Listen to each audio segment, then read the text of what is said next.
Hey percussionists, Mr. Lenz here again. Just reviewing a few more instruments before you have your first band rehearsals so you know the scoop on how to play all of the percussion instruments and have a good handle on how to adjust them for your height and playing type. So let's start with the snare drum first. You've all been practicing this on your practice pads, but now is the time you get to use the real snare drum. And I'm sure you've talked about this with your director in lessons, but just a few review points.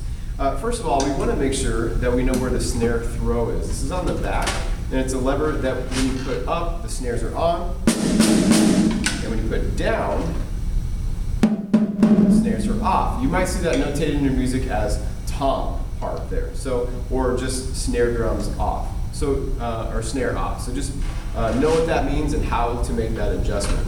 Now when you're approaching the snare drum, everyone's a little bit different height, so you want to make sure that the snare drum is just about at your belt buckle or just maybe slightly below that, but we always say right at the belt buckle is a perfect height.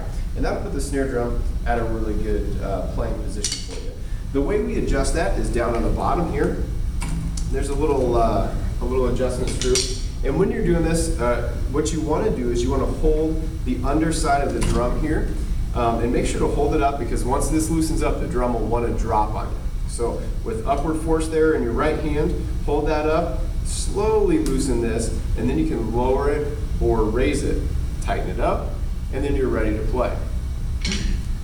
Chances are you'll probably have to adjust that when it's your turn to play snare drum from the previous person that was playing it.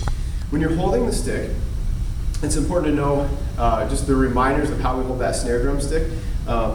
What you're going to be doing is you make that T with your thumb and forefinger on the stick so that your thumb is in line with the stick. You're between the first two knuckles on your forefinger. And this is the primary fulcrum or grip point for your grip. So both should look just like this when you're holding your snare drum sticks. Now when you go to play on the drum, the palms go down. And we want to use just all wrist when we're doing that. And we're just going to play generally right in the center of the snare drum with our wrists, with our palms facing down.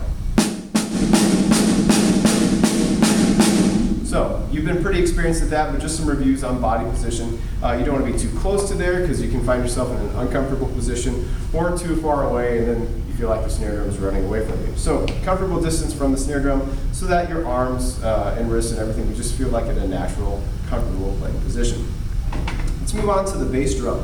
Now your bass drum may look like this or it may look a little bit different. Some have towels over them to help dampen them. If yours does not have a towel, what you want to make sure you do is that you put your hand on the top of the drum. If your drum is on a stand, you can do this pretty easily. You might need to hold the other side with your knee just to kind of stabilize. But you're going to make sure that you put your hand on the top side, and then you're going to play right there just below the center. That gives us a pretty well-rounded bass drum sound. It's easy for this to get too boomy and loud, so we don't want to be reaching for the sky for our bass drum strokes. Just right here is right where we want to be for our bass drum strokes. If we don't dampen, we make a really muddy sound and we lose the articulation in our counting. So just make sure that you have that left hand there. Sometimes your director may want you to dampen on the back side of the drum too. So just ask their preference, but for right now I would say starting out dampening right at the top is a great choice. Now moving on to the final of the battery instruments that we're going to review is the playing area on the timpani. We're going to save tuning the timpani for another lesson, and you can talk with your directors about that in a lesson. But in the general playing area, you're going to think about the bottom third of the timpani is where the mallets are going to strike. Okay? And for this, we have a French grip instead of a standard grip. So your hands are just going to turn slightly, and that's how we're going to play with the timpani. A lot of times in your music, you're going to have rolls for timpani. This is different than the snare drum rolls. For snare drum rolls, we have multiple bounces with our sticks.